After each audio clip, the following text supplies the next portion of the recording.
Study IQ IAS, अब तैयारी हुई अफोर्डेबल।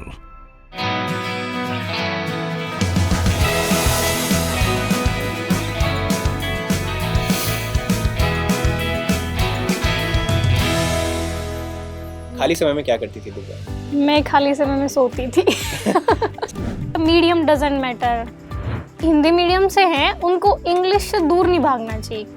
मम्मी का बेसिकली मैं उनको देख के मोटिवेट होती थी कि मुझे ऐसा लगता था कि शायद उनके लिए मुझे करना है ये सब। आंसर राइटिंग तब होनी तो चाहिए जब आपके पास इतनी नॉलेज है कि आप लिख सकें। ऐसा है कि आपकी लैंग्वेज एक स्टैंडर्ड की होनी चाहिए, ऐसे नहीं कि जो आप मतलब बात कर रहे हैं जिस लैंग्वेज में वो ही लिख दें। कोचिंग जरूरी है, आपको अपने आप पे भरोसा रखना है और बस मेहनत करनी है।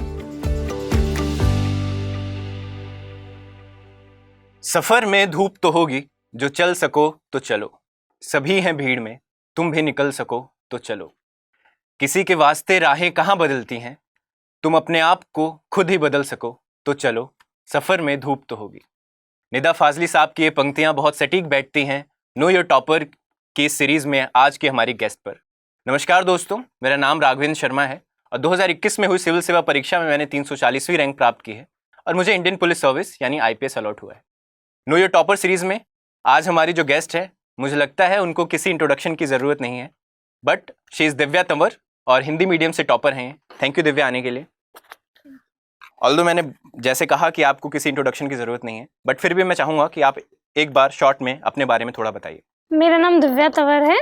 मैंने UPSC के 2021 में 438 रैंक हासिल की है और मैं हरियाणा के महेंद्रगढ़ डिस्ट्रिक्ट के निम्बी गांव से बिलोंग करती हूँ। और मैंने अपनी स्कूलिंग के बाद अपनी ग्रेजुएशन अपने डिस्ट्रिक्ट के कॉलेज से की है और उसके बाद मैंने अपनी UPSC की प्रिपरेशन स्टार्ट की और फर्स्ट अटेम्प्ट में आई गोट IPS। सो दिव्या, पहला सवाल यही कि UPSC के बारे में सोचा कहाँ से, क्योंकि हरियाणा में शायद अभी तक उतना क्रेज़ नहीं है जैसा हम अदर नॉर्दर्न स्टेट्स में देखते हैं, तो ये UPSC का आइडिया आपके मन में कहाँ से आया? मतलब UPSC का मैंने अपने ग्रेजुएशन के टाइम सोचा था और ग्रेजुएशन में ही मैंने मतलब YouTube पे जो टॉपर्स होते हैं उनको देखा और मतलब वहीं से मुझे लगा कि एक बार मतलब UPSC ट्राई करना चाहिए और उसके बाद आफ्टर माय ग्रेजुएशन मैंने मतलब एकदम स्टार्ट कर दिया था। और जैसे कि हम जानते हैं आपने तैयारी ज़्यादातर घर से ही की है। यस। तो दिव्या, कितनी मुश्किलें आई कि आप घर से अपने एक छोटे से कमरे में बंद होकर के आप तैयारी कर रहे हैं, आपके पास वो एक्सपोजर नहीं है जो यूजुअली सिटी में मिलता है। जी। तो कैसा था वो, कितनी मुश्किलें आई? मतलब हम ये तो नहीं कह सकते एकदम कि मुश्किलें ही उनको कहेंगे, मतलब मैं इंजॉय करती थी अपनी पढ़ाई। मुझे ऐसा नहीं लगा कि बहुत ही मुश्किल है, लेकिन थोड़ा सा बस ये होता है कि आपके पास सोर्सेस कम हो सकते हैं। जैसे गांव में मैगजीन आपको अवेलेबल नहीं हो पाएंगी या फिर टेस्ट सीरीज, मतलब आप जो टेस्ट लिखेंगे उनको इवेल्युएशन के लिए कोई आपको नहीं मिल पाएगा। लेकिन मैं ऑनलाइन मतलब ये चीज़ें अरेंज कर लेती थी, जैसे इवेल्युएशन हो या फिर मैगजीन्स हो। तो दिव्या, जैसे UPSC के जो एस्पिरेंट्स हैं उनके दिमाग में कहीं ना कहीं ये धारणा बनी हुई है कि अगर तैयारी करनी है तो तुम्हें दिल्ली जाना पड़ेगा, मुखर्जी नगर या ORN में रहना पड़ेगा, इसके बिना तैयारी नहीं हो पाती। तो आपकी क्या राय है उस पर? नहीं, मुझे ऐसा नहीं लगता है कि आप अगर दिल्ली आएंगे तो ही आपका सिलेक्शन होगा। बस आपको मेहनत करनी है, अच्छे से पढ़ना है। तो मुझे लगता है वो आप घर पे रह के भी पढ़ सकते हैं और मतलब अगर आप कंफर्टेबल हैं तो दिल्ली रह के पढ़ सकते हैं। और आपने कोई कोचिंग भी नहीं की थी, आपने सेल्फ स्टडी की है? जी। तो दिव्या, अगेन कोचिंग को लेकर के आपका क्या ओपिनियन है? क्योंकि ये अगेन लगता है लोगों को कि अगर हम कोचिंग नहीं कर पाएंगे तो शायद हम डिसएडवांटेज पे रहेंगे। हमारे साथ जो कॉम्पिटिटर्स हैं वो कोचिंग कर रहे हैं, उनको सारी मतलब कोचिंग मटेरियल एंड एवरीथिंग मिल रहा है। तो आपको क्या लगता है कोचिंग का क्या रोल रहता है, कितना इंपॉर्टेंट है? मुझे ऐसा लगता है कि कोचिंग मस्ट तो नहीं है। मतलब ऐसे बहुत से टॉपर्स मैंने खुद देखे हैं, मतलब जो मेरे बैच के भी हैं या पहले भी, जिन्होंने विदाउट एनी कोचिंग मतलब सेलेक्ट हुए हैं। तो मुझे ऐसा लगता है बस कोचिंग से आपको ये फ़ायदा हो सकता है कि गाइडेंस मिल जाती है प्रॉपर, लेकिन ऐसा नहीं है कि कोचिंग ज़रूरी है। आपको अपने आप पे भरोसा रखना है और बस मेहनत करनी है। तो मुझे लगता है वो विदाउट कोचिंग भी बिल्कुल किया जा सकता है। यस। करेक्ट। अक्सर लोग ऐसा कहते हैं कि जो बोलते हैं कि फर्स्ट अटेम्प्ट में क्लियर कर लिया, झूठ बोलते हैं। तैयारी लोग 4-4 साल से कर रहे होते हैं। तो आपने कब से तैयारी शुरू की थी? मैंने अपने ग्रेजुएशन के जस्ट बाद स्टार्ट कर दिया था। मतलब शायद जून में मेरा मतलब एग्ज़ाम्स थे फाइनल ईयर के और उसके बाद जुलाई से मैंने शुरू कर दिया था अपने प्रिपरेशन और उसके बाद लगभग 1 ईयर के बाद प्रीलिम्स था और उसके बाद मतलब इस जर्नी में लगभग हाफ ईयर लग जाता है। जैसे पहले आपका प्रीलिम्स होता है, देन मेंस होता है। तो मतलब बेसिकली आपने 1 साल की ही तैयारी की है, तो मतलब 1 साल में किया जा सकता है। ऐसा नहीं है कि आप झूठ बोल रही हैं और आपने हमेशा से तैयारी करके रखी। ठीक है। और जैसा आप हिंदी मीडियम से टॉपर हैं, तो ये देखा जाता है, मतलब अगर आप स्टैटिस्टिक्स भी देखें तो ऐसा है कि हिंदी मीडियम से बहुत कम लोग सिलेक्ट हो रहे हैं। इनफैक्ट 2010 के बाद से ऐसा देखा जा रहा है कि जो टॉपर्स या हिंदी मीडियम से जो सिलेक्शन है वो कम होता जा रहा है। तो आपको क्या लगता है, क्या रीज़न हो सकता है इसके पीछे? मैं ये कहूँगी कि देखिए यूपीएससी के लेवल पे कोई बायसनेस तो नहीं होती होगी, मतलब कि मीडियम को लेके कि आप हिंदी मीडियम से इसलिए आपका सिलेक्शन नहीं होता है। लेकिन बस थोड़ा सा ये है कि हो सकता है कि हिंदी मीडियम में थोड़े सोर्सेज कम होते हैं, जैसे कंटेंट के लेवल पे आपके पास साइट्स आपके पास थोड़ी कम होंगी।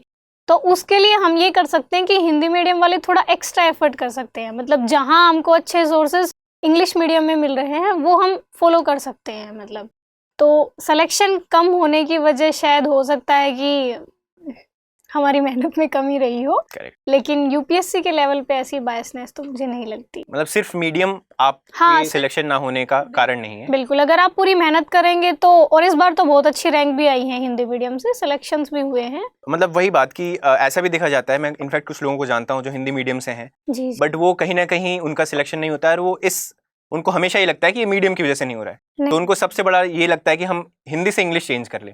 कई ऐसे लोग होते हैं जिन्होंने पढ़ाई हिंदी में की है, बट वो चाहते हैं कि हम इंग्लिश में चेंज करके इंग्लिश में पेपर दें। मतलब जिस लैंग्वेज में आप एकदम कंफर्टेबल हैं, जिस लैंग्वेज में आपको लगता है कि आप अच्छे से मतलब अपने आंसर्स को एक्सप्लेन कर पाएंगे, आपको वो चूज करना चाहिए। मैं मतलब मीडियम डजंट मैटर मच की, मतलब इससे फर्क पड़ेगा कि आपके पास कौन सा मीडियम है। और इस बार का रिजल्ट देख के शायद मुझे लगता है ये परसेप्शन चेंज होना जाना चाहिए कि सिर्फ मीडियम वजह होता है सिलेक्शन ना होने का। करेक्ट। सो करीब इस बार टॉप 110 में तीन चार लोग हैं। टॉप 20 में, टॉप 20 में भी 2 लोग हैं शायद। अब स्टेजेस के हिसाब से चलते हैं प्रिपरेशन की।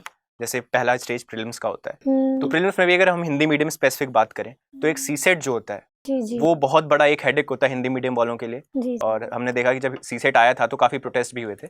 अब सीसेट क्वालिफाइंग है, बट स्टिल एक कहीं ना कहीं हिंदी मीडियम एस्पिरेंट्स के दिमाग में रहता है कि वो कहीं ना कहीं सीसेट की वजह से पीछे रह जाए। मुझे ऐसा लगता है कि जो बच्चे हिंदी मीडियम से हैं उनको इंग्लिश से दूर नहीं भागना चाहिए, क्योंकि सीसेट में आपके पास इंग्लिश आता है, मैथ्स आता है, रीजनिंग आता है। तो अगर आपकी इंग्लिश अच्छी है तो मुझे लगता है वो एक बेनिफिट हो जाता है सीसेट में। और सीसेट के लिए एक ही मतलब इसका सॉल्यूशन है कि आप बार बार प्रैक्टिस करें, मतलब प्रीवियस ईयर के जितने भी क्वेश्चंस हैं आप उनको अच्छे से करें। मतलब आप हेल्प ले सकते हैं सीसेट के लिए। चूँकि मेरा मैथ्स बैकग्राउंड रहा है और मेरी पढ़ाई भी इंग्लिश मीडियम से रही है, तो शायद मैं उतना कंफर्टेबल नहीं हूँ कि उनको बता पाऊँ कि क्या एक्स्ट्रा एफर्ट करना चाहिए।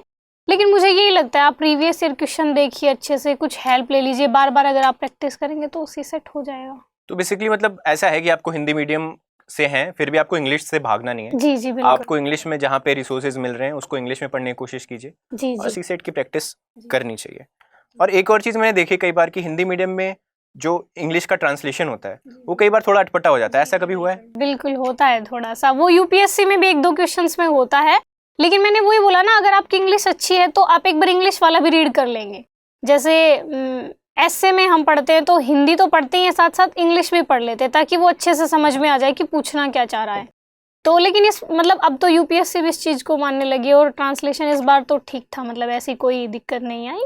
और जैसे न्यूज़पेपर एक बहुत इंपॉर्टेंट पार्ट होता है आपकी प्रिपरेशन का, और हम ये देखते हैं कि जैसे इंग्लिश में हमारे पास द हिंदू या इंडियन एक्सप्रेस है जिसका कंटेंट टॉप नॉच होता है और यूपीएससी के लिए काफ़ी अच्छा होता है। बट हिंदी में शायद वैसे न्यूज़पेपर्स उतने नहीं हैं। जी। तो आप कौन सा पढ़ती थी? मैं द हिंदू पढ़ती थी। अच्छा। मुझे भी ऐसा लगता है कि हिंदी में शायद उतना एनालिटिकल नहीं होता है जितना इंग्लिश में होता है। तो कोशिश करनी चाहिए हर मतलब हिंदी मीडियम एस्पायरेंट को कि एक बार इंग्लिश का न्यूज़पेपर देख ले, कम से कम उसका एनालिसिस देख ले। अगर प्रॉपर पढ़ नहीं पाता है तो आप यूट्यूब पे जाके किसी का भी एनालिसिस देख लो, तो उस 1 घंटे में आपको पता चल जाएगा कि क्या क्या इंपॉर्टेंट है। सो बेसिकली मतलब आपको ऐसा नहीं है कि द हिंदू और इंडियन एक्सप्रेस बिल्कुल आप कर ही नहीं सकते। जी बिल्कुल, ऐसी सोच के साथ नहीं चलना है। कोशिश कीजिए, डिक्शनरी लेके बैठिए। हाँ बिल्कुल आपके लिए थोड़ी मुश्किल होगी ज़्यादा, लेकिन अब आपको सिलेक्शन लेना है तो वो एक्स्ट्रा एफर्ट करना ही पड़ेगा। तो अभी प्रीलिम्स की बात हो गई और मुझे लगता है मेंस की बात करते हैं। तो सबसे पहला ये सवाल होता है कि आंसर राइटिंग कब से स्टार्ट करनी चाहिए? तो आपने कब से स्टार्ट की थी? मैंने ऑप्शनल की आंसर राइटिंग तो पहले ही शुरू कर दी थी। पहले यानी कि प्रीलिम्स से पहले मतलब लगभग मैं लिख लेती थी हर पार्ट जो भी मतलब ऑप्शनल के पेपर के होते हैं। तो लेकिन जीएस के लिए मैंने बहुत थोड़ी कम की थी, मतलब एस्से तो मैंने शायद लिखा ही नहीं प्रीलिम्स से पहले, लेकिन प्रीलिम्स के बाद मैंने 10-12 एस्से लिखे अच्छे से, मतलब इवेलुएट भी करवाए। और मतलब एकदम सीरियस वाली जो आंसर राइटिंग होती है वो मैंने प्रीलिम्स के बाद ही बेसिकली शुरू की थी, लेकिन प्रीलिम्स से पहले मेरा सिलेबस सारा हो गया था, मैं एकदम तैयार थी कि हाँ अब आंसर राइटिंग शुरू करनी है। तो मतलब ये एक ज़रूरी बात है, क्योंकि मैं देखता हूँ बहुत सारे एस्पिरेंट जो भी शुरू कर रहे हैं तैयारी, और उनका सबसे बड़ा डाउट होता है सर आंसर राइटिंग कब से करना है। आंसर राइटिंग तब होनी तो चाहिए जब आपके पास इतनी नॉलेज है कि आप लिख सकें। करेक्ट, डे वन से नहीं कर सकते। जी जी, डे वन से आप नहीं कर सकते हैं। और मेंस की बात करते हैं तो मेंस में दिव्या एक जो इंग्लिश का कंपलसरी पेपर होता है उसको आपको क्वालिफाई करना होता है, उसमें भी हम देखते हैं कि कई बार हिंदी मीडियम के स्टूडेंट्स को मुसीबतें फेस करनी पड़ती हैं। तो आपकी क्या स्ट्रेटेजी थी उस इंग्लिश मीडियम के पेपर के लिए? मतलब एक तो वो क्वालिफाइंग ही होता है सिर्फ, तो मुझे लगता है इतना उसका बर्डन लेने की ज़रूरत नहीं है, लेकिन उसमें एक ऐसे आता है, आप ऐसे अच्छे से हैंडल करिए। मतलब आप पेपर देने जा रहे हैं यूपीएससी में, उससे पहले आप 2-3 पेपर लिख के देख लीजिए, मतलब पूरे टाइम बाउंड मैनर में, कि ताकि आपको वहाँ जाके एकदम ऐसा हेजिटेशन ना हो कि पहली बार लिख रहे हैं। तो बस इंग्लिश कंपलसरी के लिए आप ये करिए कि ग्रामर थोड़ा देख लीजिए, बस जो भी ग्रामर वाला पोर्शन होता है, और आप अच्छे से मतलब 2-4 पेपर लिख लीजिए, ताकि वहाँ जाके ऐसा ना लगे कि एकदम नया नया है। वही प्रीवियस ईयर के थोड़े पेपर सॉल्व करके जाइए और ऐसे पे ध्यान दीजिए। आपका ऑप्शनल हिंदी था दिव्या, तो थोड़ा सा हिंदी ऑप्शनल के बारे में बताइए, आपने तैयारी कैसे की? बुक्स, अगर बुक आपके कुछ बुक सोर्सेज हो, कौन सी बुक्स आपने रेफर की? हिंदी लिटरेचर के लिए बेसिकली विकास सर के नोट्स, मतलब वो ही है मार्केट में, मतलब मुझे जो लगता है, मैंने भी वो ही पढ़े थे, तो सर के नोट्स मोर देन इनफ हैं। आप बस नोट्स पढ़ लीजिए और मतलब प्रीवियस ईयर के क्वेश्चंस देखिए सारे, एक बार उनको सोल्व कर मतलब लिख के देख लीजिए। तो मुझे लगता है ऑप्शनल के लिए टेस्ट सीरीज तो लगानी है, वो तो मस्ट है। आंसर राइटिंग तो यस। हिंदी माध्यम में अगर आप आंसर लिखते हैं तो शब्दावली कितना मैटर करती है? क्या बड़े बड़े भारी शब्द लिखने चाहिए या उनसे फायदा मिलता है क्या? मतलब ऐसा है कि आपकी लैंग्वेज एक स्टैंडर्ड की होनी चाहिए, ऐसे नहीं कि जो आप मतलब बात कर रहे हैं जिस लैंग्वेज में वो ही लिख दें। तो मुझे ऐसा लगता है थोड़ा सा आपकी लैंग्वेज स्टैंडर्ड होनी चाहिए, मतलब जो न्यूज़पेपर्स में आती है, हिंदी वाले न्यूज़पेपर्स में, या जो अच्छे नॉवेल्स में होती है, मतलब थोड़े ऐसे वर्ड होने चाहिए जो क्लासिक लगे, मतलब तो इस पे काम किया जा सकता है। वो तो मतलब ड्यूरिंग प्रिपरेशन ही आप पढ़िए और जहाँ भी पढ़ रहे हैं आप वहाँ से शब्द उठाइए। जी जी बिल्कुल बिल्कुल। तो फाइनल स्टेज की बात करते हैं अब, इंटरव्यू की बात। और इंटरव्यू में भी लेकर के लोगों का अक्सर ये डाउट रहता है कि यार तुम हिंदी में जाके बोलोगे, वो लोग इम्प्रेस नहीं होंगे और वो आपको अच्छे से नहीं देखेंगे, अच्छे लाइट में नहीं देखेंगे, और हिंदी बोलने वालों को नंबर अच्छा नहीं देते इंटरव्यू वाले। नहीं, ऐसा तो नहीं है कि नंबर अच्छे नहीं मिलते हैं, नंबर तो आपके भी अच्छे नंबर हैं काफ़ी। हाँ, तो मुझे ऐसा लगता है कि वही बात कि आपका मीडियम कौन सा है ये मैटर नहीं करता है, बस आप अपना कॉन्फिडेंस के साथ उनको जो भी आप जवाब दे रहे हैं उनको समझ में आ जाए और आप सही जवाब दे रहे हैं, तो मुझे लगता है कि वो आपका कॉन्फिडेंस, आपकी पर्सनैलिटी जज करेंगे, ये जज नहीं करेंगे कि आपका कौन सा मीडियम। आपने हिंदी में ही दिया था? हाँ, मैंने हिंदी में दिया था। आपको किसी पॉइंट पे ऐसा लगा कि आप असहज हैं या वो सवाल इंग्लिश में पूछ रहे हैं? हाँ, सवाल तो इंग्लिश में ही पूछे थे। वो इंग्लिश में ही पूछे थे? यस। तो कहीं आपको लगता नहीं थोड़ा वो आपके लिए मुश्किल था कि... नहीं, एक्चुअली मेरी इंग्लिश ठीक थी, तो मतलब मैम ने बोला था ट्रांसलेटर के लिए कि, लेकिन मैंने मना कर दिया था। तो मैम ने बोला था कि हम इंग्लिश में पूछेंगे लेकिन आप जिसमें कंफर्टेबल हैं उसमें, तो मैंने भी मिक्स बोला था कि मैम को समझ में आ जाए अच्छे से और मतलब ठीक लगे। मतलब तो बेसिकली आपको यूपीएससी ऑप्शन देता है कि अगर आप हिंदी में कंफर्टेबल हैं, इंग्लिश में नहीं है, और आप चाहते हैं कि क्वेश्चंस भी ट्रांसलेट हो, तो आप उसके लिए ट्रांसलेटर बुला सकते हैं। तो ये रही स्ट्रेटजी की बात दिव्या। अब बात करते हैं आपके स्टारडम पे। तो मुझे लगता है कि हमारे इस बैच से, एटलीस्ट आईपीएस बैच से, I think the most famous personality is Divya Tanwar. तो आपको कैसा लगता है? मतलब ये है कि ऐसे तो सबको ही अच्छा लगता है और सिलेक्शन के बाद मुझे लगता है सबको ही स्टारडम मिलता है, ऐसा नहीं है कि किसी पर्टिकुलर। हम आपके बहुत पीछे हैं। ऐसा तो नहीं है, लेकिन वो ठीक है, वो शुरू में ठीक लगता है, उसके बाद थोड़ा सा हो जाता है कि आप कहीं भी जा रहे हैं, किसी से भी मिल रहे हैं, हर जगह लोग, तो थोड़ा सा लगता है बस। कितनी सेल्फीज दे दी अभी तक दिव्या? अब गिनती तो नहीं की। अच्छा चलिए, एक रैपिड फायर राउंड है हमारा, ठीक है? तो उसमें मैं आपसे सवाल पूछूंगा और आपको कम शब्दों में जवाब देना। तो पहला सवाल ये है कि एक कोई सलाह जो आप 2 साल यंगर दिव्या को देना चाहेंगी जो अभी तैयारी शुरू कर रही है 2021 में, 2020 में। मैं यही सलाह दूंगी कि अपने आप पे भरोसा रखो, हो जाएगा। तो ये सलाह मतलब कहीं से तो निकल के आ रहा है, तो कहीं ऐसा था कि आपके तैयारी के दौरान काफी सेल्फ डाउट होता था? हाँ, मतलब वो होता ही है, मुझे लगता है हर मतलब स्टूडेंट को होता होगा शायद। एक वो स्टेज आता है जब आपको डिमोटिवेटेड फील होता है कि शायद सब कर रहे हैं, हम नहीं कर पा रहे। तो मुझे लगता है कि उससे घबराना नहीं है, मतलब आप अपने आप पे भरोसा रखिए, अपनी मेहनत पे भरोसा रखिए। करेक्ट।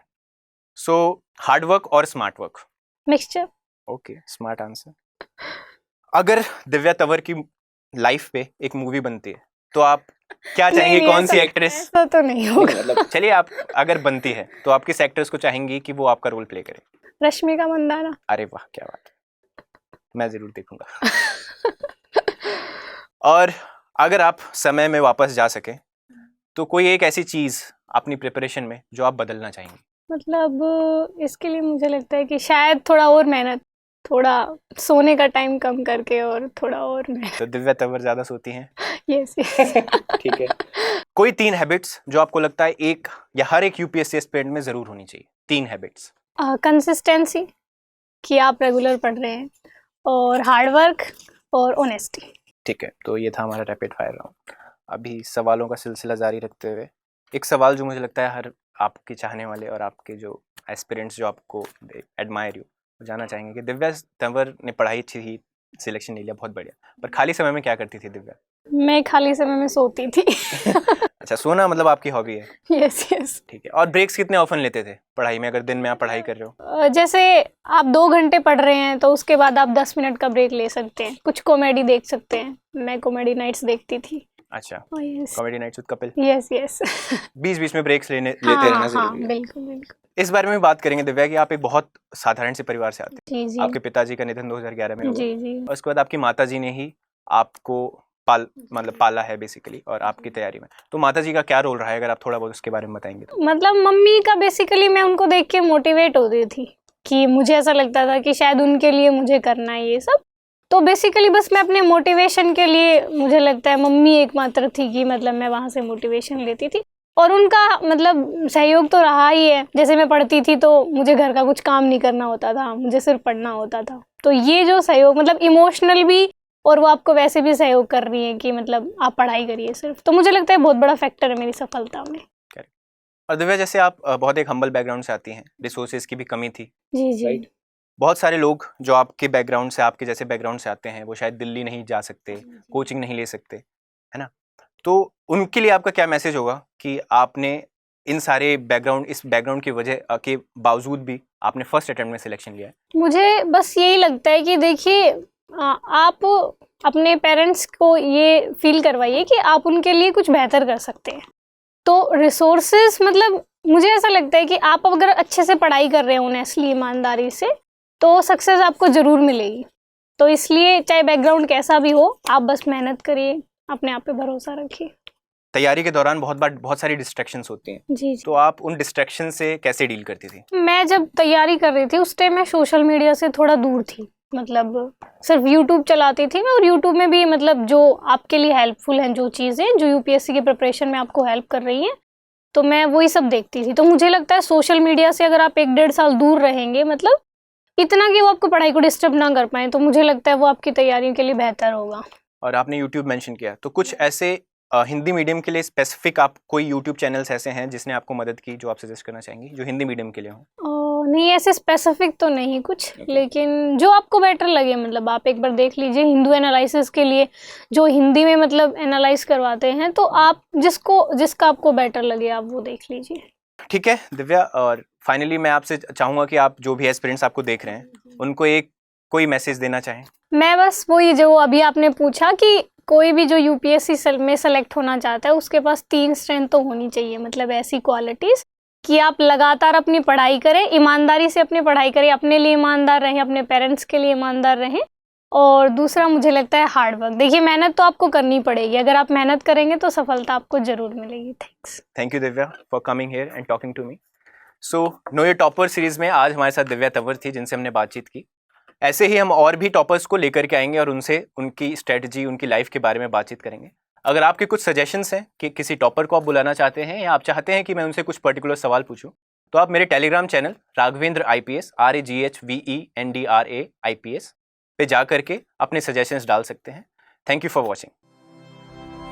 स्टडी IQ IAS, अब तैयारी हुई अफोर्डेबल।